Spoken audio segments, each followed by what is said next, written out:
Today for the 4 o'clock news and politics show. It's been a campaign-oriented day. The new Rhode Island tourism campaign kicked off. We had Lara Salamano here to talk about that. Fun-sized.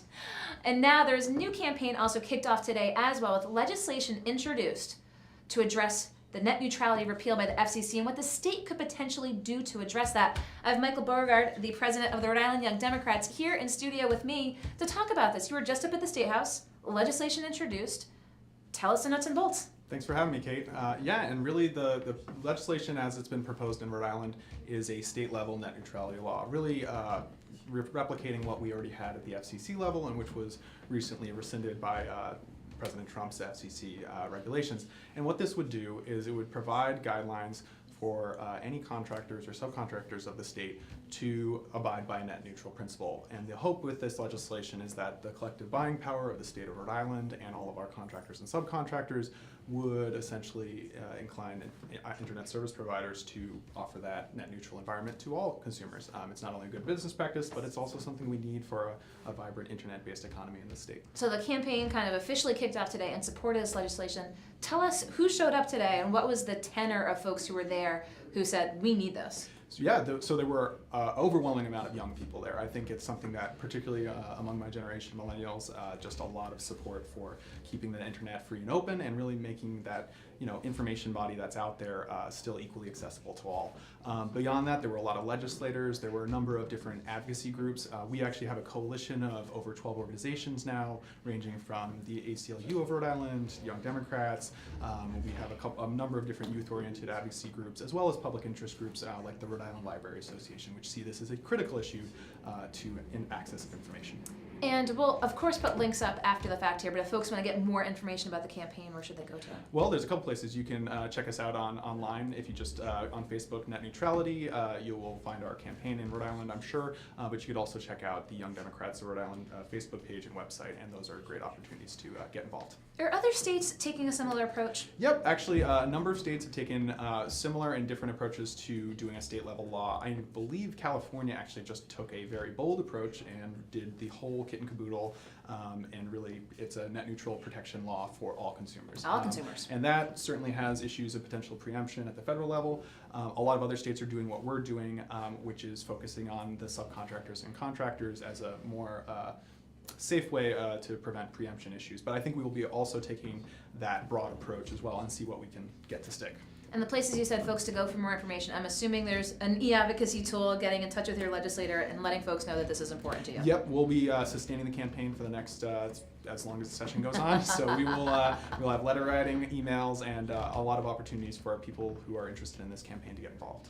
Yeah, I mean, the legislative process being what it is, are there going to be more public outreach events to let folks know what's going on? Definitely. I think we're trying to still feel out how the response has been, which I think has overwhelmingly been positive. So I think next steps as to where we want to focus our efforts will kind of determine, or be determined based on how this kickoff goes. But everything we've been hearing so far has been overwhelmingly positive. It's something 83% of voters support. So it's not like this is a contentious issue. Frankly, it's really the people versus internet service providers. And do we want to just give them more money for the same thing we've been getting for a long time?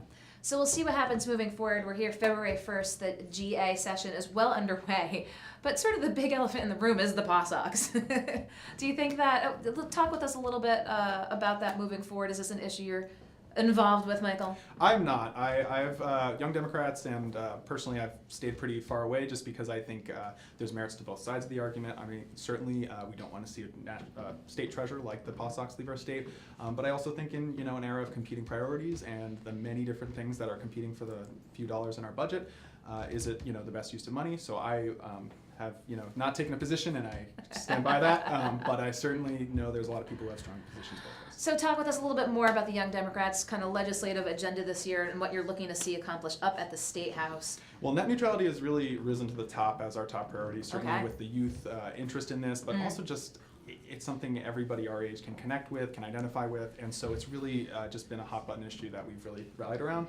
We're also working on legislation to focus on some of the issues around school lunch in Rhode Island. I'm not sure how much people are aware, but there are issues about people who are able to access free and reduced lunch options don't always get that access quite easily, and Okay. also there's a good amount of shame that comes along with going after that, and so we want to come up with policies to really reduce that shame and make sure that everybody who needs a free or reduced lunch in Rhode Island is getting that. Okay, very good. Well, we're going to continue to follow everything coming from the Young Democrats, but in particular this issue, the campaign that kicked off today for net neutrality here in the state. We'll provide more links if you're looking at this afterwards. So Michael, I appreciate your taking the time to come in. Thanks so much, Okay, Kate, for having me. take care. I'll let you go. Okay.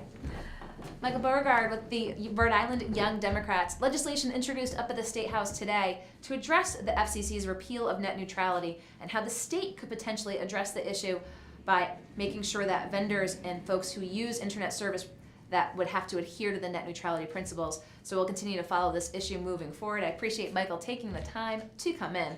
We appreciate your taking the time to watch and giving us feedback. We appreciate your support. We'll be back here in studio tomorrow. We've got a couple of Super Bowl focused guests who are going to be in here in studio. I'm going to have Jarvis Green at 4 o'clock in his new initiative. Molly O'Brien will also have great guests at the 3 o'clock hour as well. So everyone have a great Thursday evening. We'll see you back here tomorrow. I'm Golocal News Editor Kate Nagel.